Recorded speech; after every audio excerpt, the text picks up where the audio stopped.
नमस्कार, मैं हूं अर्चना कौशल और आप देख रहे हैं विकासशील हरियाणा, जिसमें आज बात टीबी मुक्त हरियाणा की करेंगे। मुख्यमंत्री मनोहर लाल ने देश भर में सबसे पहले हरियाणा को टीबी मुक्त करने का संकल्प लिया।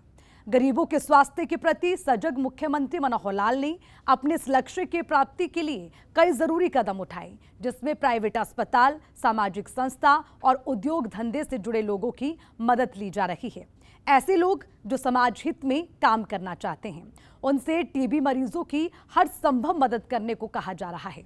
ऐसे टीबी के मरीज जिनको गरीबी की वजह से पौष्टिक आहार नहीं मिल पाता, उन तक पौष्टिक आहार पहुंचाने की अपील की जा रही है। 15 सितंबर 2022 को हरियाणा के राज्यपाल और स्वास्थ्य मंत्रालय ने लोगों से टीबी मरीजों को गोद लेने का आह्वान किया था और इसका बेहद सार्थक परिणाम देखने को मिल रहा है।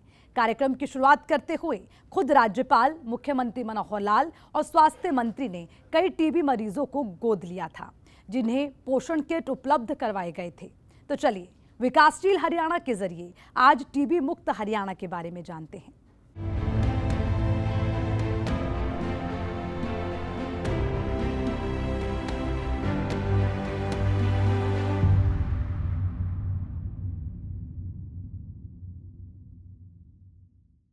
देश के प्रधानमंत्री नरेंद्र मोदी ने साल 2025 तक देश को टीबी मुक्त करने का संकल्प लिया है, लेकिन प्रधानमंत्री नरेंद्र मोदी के इस लक्ष्य में सारथी बने मुख्यमंत्री मनोहर लाल देश में सबसे पहले हरियाणा को टीबी मुक्त कराने का बीड़ा उठा चुके हैं और इस दिशा में सामाजिक संस्थाओं की मदद से कई जरूरी कदम उठाए गए हैं। देखिए हमारी इस रिपोर्ट।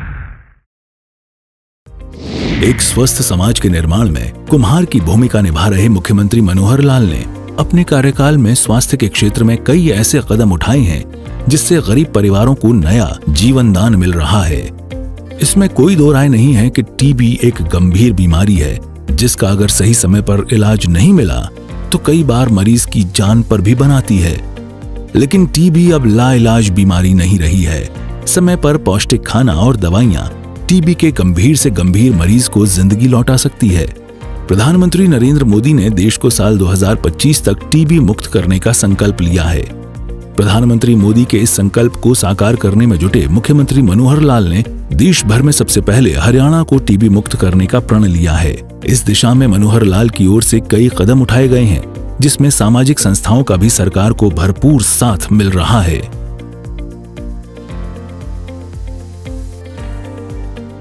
भाई बहनों, जैसे आप जानते हैं कि टीबी जो है कभी ये लाइलाज बीमारी मानी जाती थी, लेकिन अब ये लाइलाज बीमारी नहीं है। इसको सही उपचार के लिए हम अगर प्रयत्न करेंगे तो इसका इलाज ठीक से हो सकता है। शर्त एक ही है कि इस इलाज को बीच में नहीं छोड़ना होता, बल्कि इसको लगातार चलाए रखना होता है। आप सबने भी इसका अनुभव किया होगा। आपको ध्यान में है कि माननीय प्रधानमंत्री जी बहुत चिंतित थे। उन्होंने 2018 में ये घोषणा की थी कि भारतवर्ष को 2025 तक टीबी मुक्त ये किया जाएगा, ऐसा संकल्प लिया और प्रधानमंत्री द्वारा ये तय किया गया जो लक्ष्य है उसके अनुरूप हमने भी हरियाणा को 2025 तक टीबी मुक्त करने का जो एक संकल्प लिया है। आप जानते हैं कि टीबी के जो रोगी हैं उनकी यानी उनके आहार की आवश्यकता ये बाकी लोगों से ज्यादा होती है और खास करके ऐसे परिवार जिनकी आर्थिक स्थिति अच्छी नहीं है उनको आहार उपलब्ध कराने के लिए हम प्रयत्न करते हैं। इसमें बहुत से समाज सेवी और वो आगे आए हैं और मैं टीबी रोगियों को विश्वास दिलाता हूं कि आपको इस पोषण की या उपचार संबंधी कोई भी दिक्कत न आए, इसके लिए हम लगातार विभिन्न संस्थाओं और समाज सेवकों की मदद से ये प्रयत्न करेंगे। गरीबों के हित में प्रदेश सरकार के काम पर भले विपक्ष सवाल खड़े करता रहे, लेकिन मुख्यमंत्री मनोहर लाल पोर्टल के जरिए टीबी के उन गरीब मरीजों तक मदद पहुंचा रहे हैं जिनकी आर्थिक स्थिति ठीक नहीं है और इसकी वजह से उन्हें पौष्टिक खाना नहीं मिल पाता है। सरकार की ओर से टीबी मरीजों की मदद करने वाले को निक्षय मित्र की उपाधि से सम्मानित किया जा रहा है। मुख्यमंत्री मनोहर लाल टीबी मरीजों से अपील करते नहीं थक रहे कि अगर आपको पौष्टिक किट की जरूरत है तो जिला अधिकारी के पास जाकर सरकार की योजना का लाभ ले सकते हैं। हमने टीबी रोगियों की मदद करने के इच्छुक जो संस्थाएं हैं, जो कंपनियां हैं, उनके लिए एक पोर्टल भी बनाया है। उस पोर्टल का नाम है communitysupportni निक्षय communitysport.nikshay.in ये बनाया है। विभिन्न संस्थाएं और व्यक्ति विशेष तौर पर जो भी टीबी रोगियों को पोषण सहायता देना चाहता है वह इस पोर्टल पर जाकर के स्वयं लॉगिन करके अपनी आईडी बनाकर पंजीकृत करा सकता है। इन्हें निक्षय मित्र ये कहा जाएगा। अब तक इस पोर्टल पर ऐसे लगभग 1500 निक्षय मित्र ये पंजीकृत हो चुके हैं। निक्षय मित्र पंजीकरण के बाद जिला टीबी अधिकारी उन्हें रोगियों की सूची देता है जिन्हें पोषक आहार की जरूरत है और रोगी को पोषक आहार किट मिल जाती है। हरियाणा को टीबी मुक्त बनाने में प्राइवेट अस्पताल और उद्योग धंधे से जुड़े लोग भी अहम भूमिका निभा रहे हैं। मुख्यमंत्री मनोहर लाल की ओर से टीबी मरीजों को 500 रुपए प्रति माह पौष्टिक आहार के लिए दिया जा रहा है। मुख्यमंत्री मनोहर लाल ने कहा कि अभी तक पोषण भत्ते के रूप में 80 करोड़ रुपए टीबी के मरीज को दिए जा चुके हैं। राष्ट्रीय टीबी उन्मूलन कार्यक्रम के तहत टीबी से जुड़े इलाज के लिए 91 करोड़ 49 लाख रुपए दिए जा चुके हैं। मुख्यमंत्री मनोहर लाल टीबी के मरीजों से ये अपील कर रहे हैं कि बिना डॉक्टर से सलाह लिए दवा खाना नहीं छोड़ें। खुशी है कि एक माह के भीतर कई कंपनियों ने इस कार्य में बढ़ चढ़ करके सहयोग किया है। पानीपत रिफाइनरी ने भी सीबी नॉट मशीन, एक मशीन है, इसका देने का जो प्रशासनिक कार्य किया है। बहुत महंगी मशीन ये आती है। विभिन्न जो हमारे कॉर्पोरेट कंपनियां हैं इन्होंने भी 13 जिलों में टीबी मुक्त बनाने के लिए 13 जिलों को गोद लिया है, जिसमें राइट्स है, हिंदुस्तान यूनिलीवर है, मैनकाइंड है, एस्कॉर्ट्स है, हीरो है, कृष्णा मारुति, जिंदल आदि ये सब शामिल हैं। और जैसा डॉक्टर साहब ने बताया ही है कि मेदांता अस्पताल तो लगातार हमारे साथ जुड़े हुए हैं। मेदांता अस्पताल ने भी, डॉक्टर त्रेन ने भी 2 जिले यमुनानगर और करनाल, इनमें भी टीबी मरीजों की जांच के लिए मोबाइल वैन ये दी है। इसके द्वारा सघन खोज अभियान चलाया जा रहा है ताकि एक एक घर में जाकर के हम जो टीबी मरीजों को खोज सकें। इसी प्रकार रेवाड़ी जिले में बीडी कंपनी द्वारा मोबाइल वैन की मदद से टीबी के नए रोगियों की जांच की जा रही है, जिसे संकल्प प्रोजेक्ट का नाम दिया गया है। तो ऐसे जो विभिन्न संस्थाएं हैं और जो अस्पताल हैं उन्होंने कुल मिलाकर 1788 टीबी रोगियों को और ये गोद लिया है। टीबी रोगी इसको जो इलाज के दौरान हर महीने 500 रुपए पोषण भत्ता ये जो दिया जा रहा है, जो उनके आहार के अंदर काम आता है। अब तक पोषण भत्ते के रूप में लगभग 80 करोड़ रुपए सीधे टीबी रोगियों के बैंक खाते में दिए जा चुके हैं। इन्हें मिलाकर जो राष्ट्रीय टीबी उन्मूलन कार्यक्रम चलाया जा रहा है, इसकी जो विभिन्न योजनाएं हैं, टीबी रोगियों को अब तक 91 करोड़ 39 लाख रुपए ये हरियाणा सरकार द्वारा दिए जा चुके हैं। टीबी का इलाज महंगा होता है, लंबे समय तक चलता है। आमतौर पर लोग थोड़ा आराम आने पर ही अपने आप को स्वस्थ मानकर इलाज बंद कर देते हैं, लेकिन जैसा डॉक्टर साहब ने बताया कि इसको बंद नहीं करना है। इस कारण ये बीमारी जो कई बार व्यापक रूप धारण कर लेती है, इसी कारण केंद्र सरकार ने राष्ट्रीय टीबी उन्मूलन कार्यक्रम के तहत न केवल टीबी का इलाज मुफ्त करने का प्रावधान किया, बल्कि इससे बचाव और निरंतर इलाज के लिए लोगों को जागरूक भी किया है। मेरा आपसे अनुरोध है कि आप भी डॉक्टर की सलाह के अनुसार अपनी जांच ये करवाते रहें। जिनकी दवाई चल रही है वे इलाज को बीच में न छोड़ें, तब तक दवाई लेते रहें जब तक डॉक्टर इसे बंद करने को न कहें। हरियाणा को टीबी मुक्त करने की दिशा में तेजी से आगे बढ़ रहे मुख्यमंत्री मनोहर लाल ने गांव और झुग्गी झोपड़ी में जागरूकता पर बल दिया है। उन्होंने कहा कि प्रदेश सरकार की ओर से टीबी के मुफ्त जांच के लिए 350 बलगम जांच केंद्र खोले गए हैं, 80 मॉलिक्यूलर प्रयोगशालाएं खोली गई हैं, 2 कल्चर प्रयोगशालाएं खोली गई हैं। सभी स्वास्थ्य केंद्र पर टीबी का मुफ्त इलाज और दवा उपलब्ध करवाई गई है। इतना ही नहीं, टीबी के मरीज प्राइवेट अस्पतालों में भी इलाज करवा सकते हैं। न कहें। इसी प्रकार आसपास आपका इस बीमारी का जो कटु अनुभव, इसके लिए इसके बारे में मैं अपने आस पड़ोस के लोगों और जो भी रोगी हैं उनको और किस प्रकार से वो आगे बढ़ सकते हैं, हम लोग उनको जागरूक करें और ये जानकारों को जागरूक करने का एक माध्यम हम जरूर अपनाएं।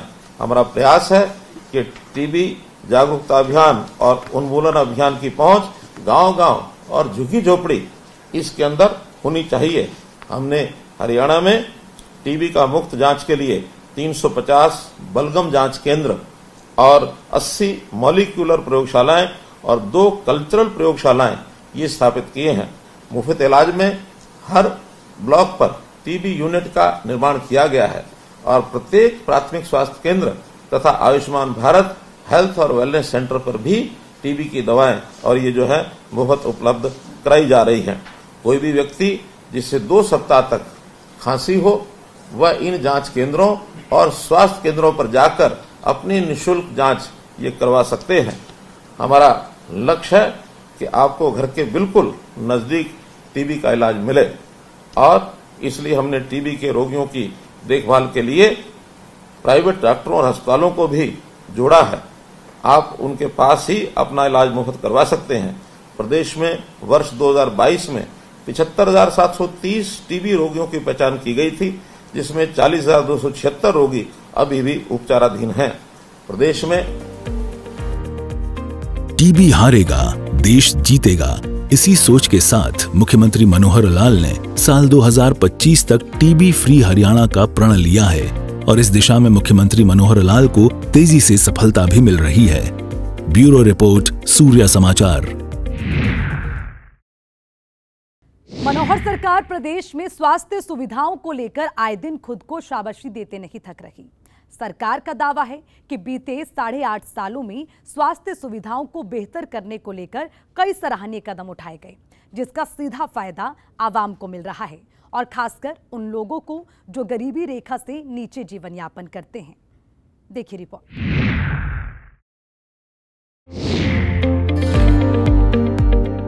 प्रदेश में मुख्यमंत्री मनोहर लाल की सरकार बने करीब 8 साल हो चुके हैं और इन 8 सालों में मुख्यमंत्री मनोहर लाल को जब भी मौका मिला है वो इस बात का जिक्र करना नहीं भूलते हैं कि उनके शासनकाल में बीमार अस्पतालों का इलाज कर जन सेवा के लिए तैयार किया गया है ताकि गरीब से गरीब व्यक्ति को बेहतर से बेहतर स्वास्थ्य सुविधा मिल सके।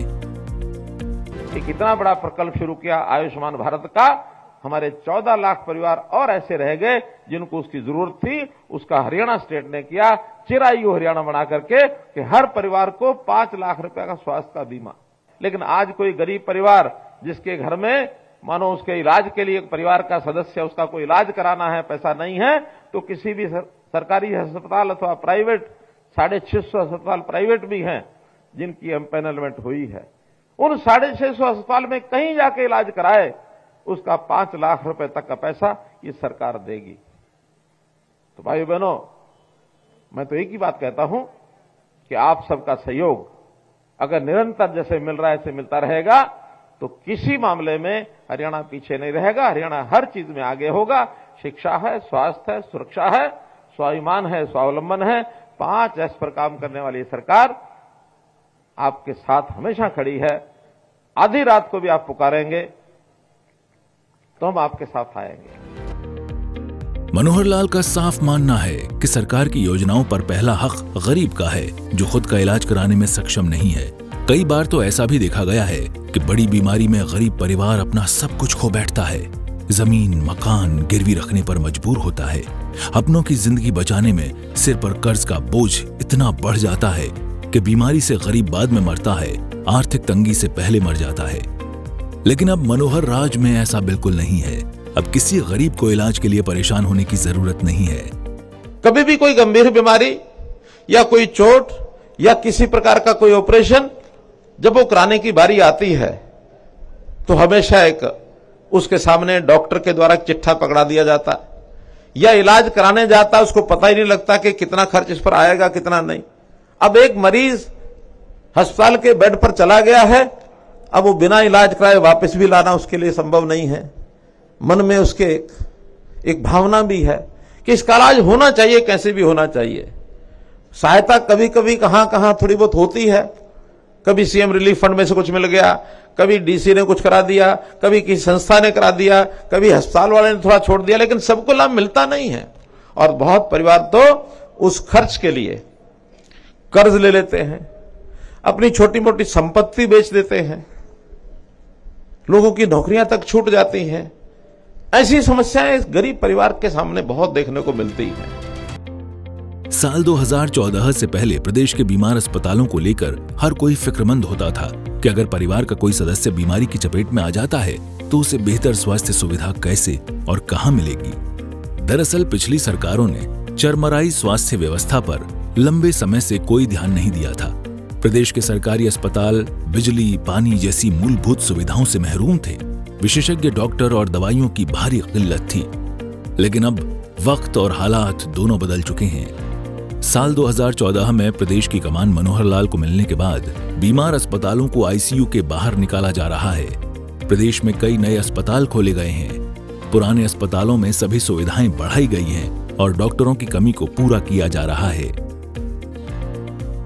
2 साल के बाद हर जिले में ये मेडिकल कॉलेज के निर्माण का कार्य ये शुरू हो जाएगा और जब ये पूर्ण होगा तो आज जो डॉक्टर्स हमारे यहाँ लगभग 1800 एमबीबीएस के डॉक्टर्स का एडमिशन होता है, सबके पूरा होने के बाद 3000 डॉक्टर्स की और एडमिशन ये होंगे, जिसमें से हमारे डॉक्टर्स की संख्या जो आज निश्चित रूप से बहुत कम है।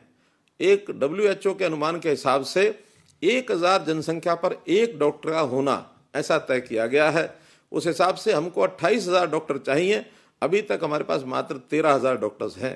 तो ये 28,000 डॉक्टर के लिए हमने जो नए बनने वाले डॉक्टर हैं उनको भी एक निवेदन किया है, एक अपील की है कि कम से कम 5 वर्ष सरकारी नौकरी में वो अवश्य रहें ताकि हमारे डॉक्टर की जो संख्या है उसको पूरा किया जा सके। प्रदेश में अस्पतालों की मनमानी किसी से छिपी नहीं थी, जिसकी कीमत कई बार लोगों को अपनी जान गंवाकर चुकानी पड़ती थी और ये किसी भी प्रदेश के लिए शर्मनाक है। ऐसे में मनोहर सरकार की ओर से कई कड़े कदम उठाए गए हैं। जो अस्पताल पहले अपनी मनमानी के लिए जाना जाता था, आज वो मरीजों का हमदर्द बनकर इलाज कर रहा है। अस्पतालों में साफ सफाई और डॉक्टरों की लापरवाही बड़ी समस्या थी। कई बार मरीजों की ओर से इसे लेकर शिकायतें भी सामने आती थी। मरीजों की शिकायत होती थी कि वो इलाज के लिए अस्पताल पहुंचते हैं, लेकिन अस्पतालों की गंदगी उन्हें एक नया रोग दे देती है और इसकी सुध लेने वाला कोई नहीं था।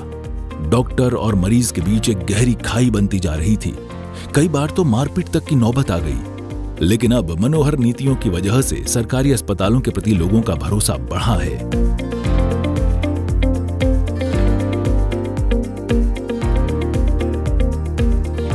कैसा लगा यहाँ उत्तर में उपचार में? सही है सर, अच्छी फैसिलिटी है, टाइम टू टाइम वर्क होता है। तो किस प्रकार की सुविधाएं मिली आपको? कोई परेशानी? इसमें सर एक्सरे वगैरह फ्री हुआ है और जो टेस्ट वगैरह हैं वीपीएल के अकॉर्डिंग मतलब फ्री होंगे। हमें तो जैसे मेडिसिन चाहिए थी तो मेडिसिन हमें बहुत जल्दी मिली, कोई दिक्कत नहीं, सारी मेडिसिन मिल अवेलेबल थी। आपको बता दें कि पंचकूला का नागरिक अस्पताल देश का एकमात्र ऐसा अस्पताल है जहां मरीजों की भारी भीड़ को देखते हुए सुबह 8 बजे से रात के 8 बजे तक ओपीडी की सुविधा दी जा रही है और इस 12 घंटे के दौरान ओपीडी में डॉक्टर मरीजों के इलाज के लिए तैनात रहते हैं। हर विभाग के स्पेशलिस्ट डॉक्टर मरीजों की सेहत का ख्याल रखते हैं। अस्पताल में इलाज समेत सभी तरह के टेस्ट मुफ्त में होते हैं। बुजुर्गों की सुविधा के लिए अस्पताल प्रशासन की ओर से विशेष व्यवस्था की गई है। नहीं, हमें कोई प्रॉब्लम नहीं आई। हम इमरजेंसी में आए थे कल, बट पेशेंट मम्मा मेरे सीरियस थे तो आईसीयू में शिफ्ट कर दिया। क्या क्या सुविधाएं? सर दवाई टाइम से मिलती है, सब कुछ टाइम से है, ठीक ठाक है। हाँ जी डॉक्टर। तो संतुष्ट तो पूरे ही हैं जी। आज तो पंजाब से भी सारे केसेस आते हैं, डेरा बस्सी के आते हैं, डकोली, बल्टाना, सारा इलाका ही हमारे पास सारा है। अब तो आईसीयू की सर्विसेज भी काफ़ी अच्छी हो चुकी है, तो पेशेंट्स का रिस्पॉन्स तो अच्छा है जी। हरियाणा में कई ऐसे सरकारी अस्पताल हैं जहां बेहतर इलाज की सुविधा को देखते हुए पड़ोसी राज्यों से भी मरीज पहुंचते हैं और इसे ही प्रदेश के लिए मनोहर दिन कहा जा सकता है। ब्यूरो रिपोर्ट, सूर्य समाचार। प्रदेश में डॉक्टरों की हड़ताल भी एक बड़ी समस्या थी। विभिन्न अस्पतालों में काम करने वाले डॉक्टर अपनी मांगों को लेकर आए दिन हड़ताल पर होते थे। डॉक्टरों की इस लापरवाही का खामियाजा कई बार मरीजों को अपनी जान देकर चुकाना पड़ता था। ऐसे में प्रदेश के मुख्यमंत्री मनोहर लाल की सरकार ने इस समस्या से निजात पाने के लिए डॉक्टरों से बातचीत कर रास्ता निकाला, ताकि अस्पताल में आने वाला हर मरीज भले ही दर्द के साथ आए, लेकिन अस्पताल से मर्ज का इलाज और चेहरे पर मुस्कान लेकर लौटे।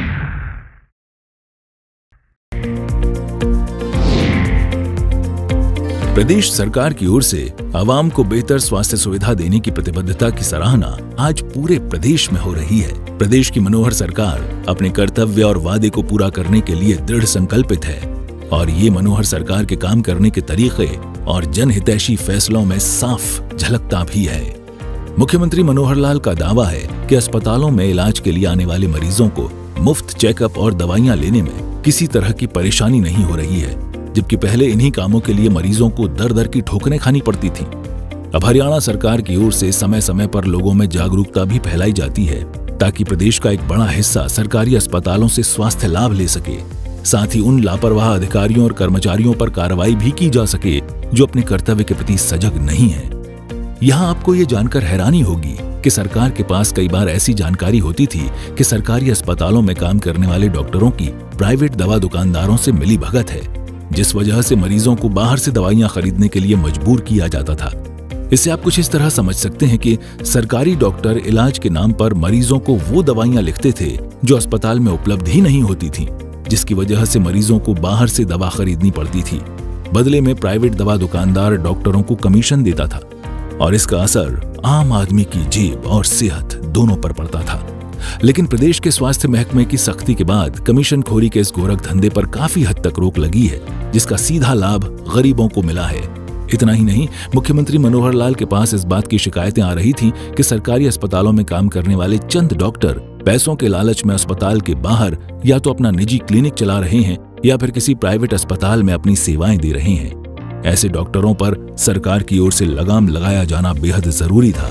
मुख्यमंत्री मनोहर लाल और स्वास्थ्य मंत्री अनिल विज ने ऐसे डॉक्टरों पर शिकंजा कसा है। हाँ, मुझे लगता है सर कि सब चीज़ें अवेलेबल हो जाती हैं। अगर मैं मेडिसिन की बात करूँ, जो गरीब तबके के लोग यहाँ पर पहुँचते हैं, मिडिल क्लास फैमिली से पहुँचते हैं, तो उन्हें मेडिसिन भी प्रोवाइड की जाती है। जैसे हम बड़े हॉस्पिटल्स में जाते हैं, वहाँ पर आपको स्लिप कट करवानी पड़ती है जो कि 200, 300, कहीं जगह 500 तक की होती है। यहाँ पर ऐसा कुछ नहीं है, सिर्फ 5 से 10 रुपये की एक स्लिप रहती है और मेडिसिन भी आपको अवेलेबल हो जाती है। डॉक्टर्स भी बहुत मतलब अच्छे से आपको जो है अपने देखते हैं, इलाज करते हैं। तो मुझे लगता है एक अच्छा काम किया जा रहा है गरीब तबके के लिए, मिडिल क्लास फैमिलीज के लिए। मुख्यमंत्री मनोहर लाल के विजन और स्वास्थ्य मंत्री अनिल के अथक प्रयासों की वजह से पिछले 8 सालों में स्वास्थ्य सुविधाओं की तस्वीर बदल गई है। आज प्रदेश का हर अस्पताल सेहतमंद है, जिसकी बदौलत मरीजों को बेहतर स्वास्थ्य सुविधा मिल रही है। लेकिन जब बात अस्पतालों की हो रही है, तो भला प्राइवेट अस्पतालों की मनमानी को कैसे भूला जा सकता है। हरियाणा की आर्थिक नगरी गुरुग्राम, फरीदाबाद या फिर सोनीपत, यहाँ निजी अस्पतालों की मनमानी जग जाहिर थी। कई भुक्तभोगी तो इसे प्राइवेट अस्पतालों की गुंडागर्दी कहते थे और ये सिलसिला हर बीतते दिन के साथ आगे ही बढ़ रहा था। प्राइवेट अस्पतालों की ओर से कई ऐसे मामले सामने आए हैं जिसमें मामूली बुखार, सर्दी, जुकाम पर लाखों का बिल थमा दिया जाता था, जिसका खामियाजा सिर्फ और सिर्फ मरीजों को भुगतना पड़ता था। मनोहर सरकार ने इस पर सख्ती दिखाई और ऐसे प्राइवेट अस्पताल पर कार्रवाई की जा रही है। बता दें कि हरियाणा के सरकारी अस्पतालों में बेहतर स्वास्थ्य सुविधाएं मुहैया कराने को लेकर 73 तरह के निःशुल्क जांच किए जा रहे हैं। 21 विभिन्न प्रकार की दंत चिकित्सा के साथ 231 तरह के ऑपरेशन मुफ्त किए जा रहे हैं। प्रदेश के सभी जिला नागरिक अस्पतालों में ई-उपचार प्रबंधन और सूचना प्रणाली शुरू की गई है। इस प्रणाली के तहत रोगी पंजीकरण, इलेक्ट्रॉनिक स्वास्थ्य रिकॉर्ड और अन्य सहायक इकाइयां शामिल हैं। प्रदेश की वर्तमान सरकार की बड़ी उपलब्धि शिशु मृत्यु दर में कमी भी है। वहीं सरकारी अस्पतालों में डेंगू जैसी खतरनाक बीमारी से निपटने के लिए सभी जिला अस्पतालों में मुफ्त उपचार सुविधा उपलब्ध है। साथ ही बीपीएल परिवारों के लिए प्लेटलेट्स भी मुफ्त उपलब्ध करवाए जा रहे हैं। यही नहीं, हरियाणा देश का ऐसा पहला राज्य है जिसमें परिवार नियोजन के उपलब्ध साधनों में गर्भ निरोधक टीके को सर्वप्रथम शामिल किया गया है। साथ ही हरियाणा देश के उन चुनिंदा 4 राज्यों में शामिल है जहां टीकाकरण कार्यक्रम के अंतर्गत रोटा वायरस वैक्सीन की निःशुल्क शुरुआत की गई है। प्रदेश में काम कर रहे डॉक्टरों की सेवानिवृत्ति आयु 58 वर्ष से बढ़ाकर 65 वर्ष की गई है। स्वास्थ्य सुविधाओं को लेकर मनोहर सरकार की इस नीति से हजारों गरीब परिवारों को नई जिंदगी मिल रही है। ब्यूरो रिपोर्ट, सूर्या समाचार।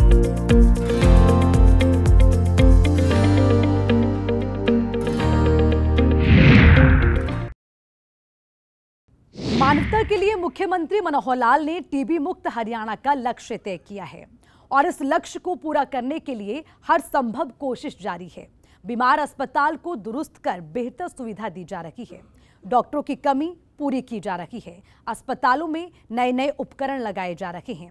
गरीबों को मुफ्त में चिकित्सा सुविधा उपलब्ध करवाई जा रही है और इसके साथ साथ लोगों में जागरूकता भी फैलाई जा रही है ताकि हरियाणा टीबी मुक्त प्रदेश कहला सके।